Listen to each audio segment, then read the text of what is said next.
know that what kind of the thing that you get here for the field visit in Suphanburi province in 2 days. One thing we have seen is that police and the community are very close. There's a very good relationship between them, and as a result, the anti-drug all the campaign has been very successful. เขารู้สึกเขาสิ่งที่ได้ที่เขาเห็นชัดเจนเลยนะคะที่การที่มาดูพื้นที่เราเนี่ยเขาประทับใจในเรื่องของความสัมพันธ์อันใกล้ชิดระหว่างชาวบ้านกับตำรวจแล้วก็การให้บริการของในตำรวจกับชาวบ้านเขาเห็นถึงความเป็นน้ำหนึ่งอันเดียวกันของคนบ้านเราอย่างมากซึ่งเขาบอกว่าในบ้านเขาเนี่ยไม่มีแบบนี้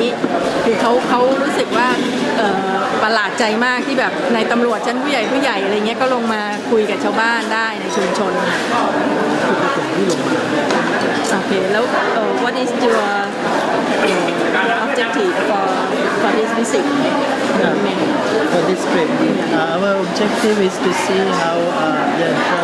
anti-drug campaigns are conducted in different regions. So from this trip, we have gathered a lot of knowledge about the small community initiatives, not the central government, but the small community initiatives on how these things start from small communities. Because if we start from the top level, it's difficult to cater for.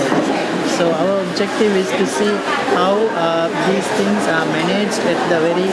micro level. สิ่งที่เขาประสงค์ที่จะมาดูตั้งแต่แรกเขาก็จะมาดูเรื่องของการควบคุมแล้วก็ปราบปรามยาเสพติดในบ้านเราใช่ไหมแต่ว่าพอเขามาถึงที่บ้านแล้วที่จังหวัดสุพรรณเนี่ยแล้วมาเห็นในชุมชนเนี่ยเขาแบบประทับใจตรงที่ว่าเขาไม่เคยคิดว่าทุกสิ่งทุกอย่างมันสามารถที่จะเกิดขึ้นได้จากชุมชน